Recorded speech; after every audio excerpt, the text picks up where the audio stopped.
It was a terrific ride from Logan Bates to take advantage of the pattern there last time out, break the drought with Jigsaw, and he's been a busy boy. Rode the first winner at Yarra Valley today. Going to Yarra Valley and riding a maiden winner there. Empire Song grabbed him.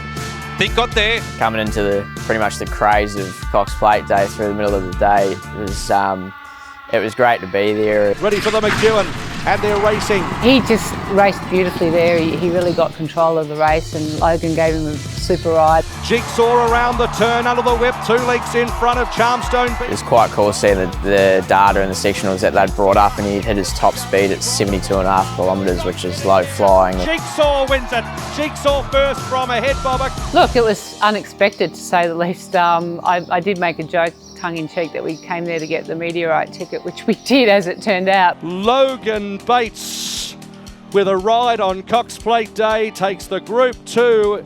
As we would have seen at Cranbourne that day when I opened him right up, he fought off Hedge, which was good to see him do. Photo finish, Jigsaw and Hedge. The Apache Cat came up, and I thought, well, it's a good opportunity to see how he goes, and he did a fabulous job. So I asked him, I said, do you think you're ready to take him on? And he backed himself in, and he rode him beautifully. So I'm very proud of Logan. He's come on a long way, and to have that opportunity to share a Group 2 on the last day of the Cox Plate is really touching for all of us, and I'm sure he got a massive buzz out of it. What a huge thrill there for Logan, you know, winning a big race on Cox Plate Day while still a claiming apprentice.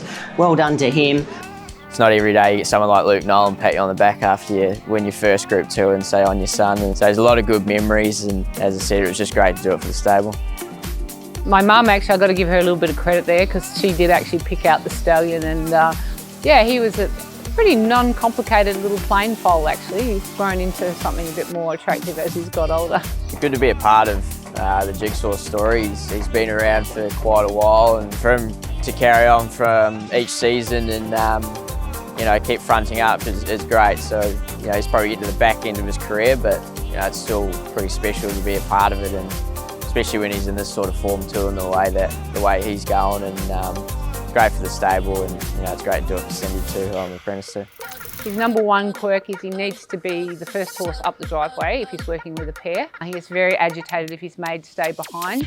The other thing he's now adopted, now he's won a couple of races, especially lately, is he likes to stop and stand like he's a statue and just survey what's going on. So he knows he's good, and he thinks he's good as well. So he behaves a bit like that. Him and I had a bit of a love-hate relationship throughout his career, and there's a few times that him and I didn't see eye to eye. He's a funny sort of horse. When you get him in the right mindset, he's very push-button.